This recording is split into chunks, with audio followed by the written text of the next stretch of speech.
Готов.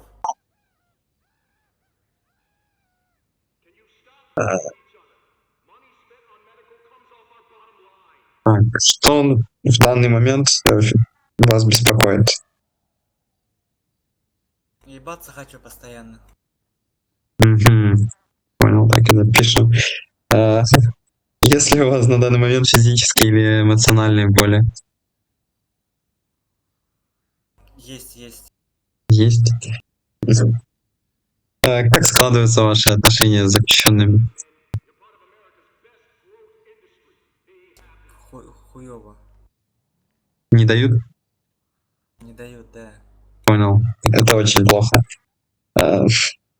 Как общаетесь с персоналом и офицерами тюрьмы? Отлично. Все Отлично. меня любят. Я тоже всех вас люблю. Отлично. Как вы видите свое будущее, когда выйдете отсюда? Миллиардером. Миллиардер? Супер.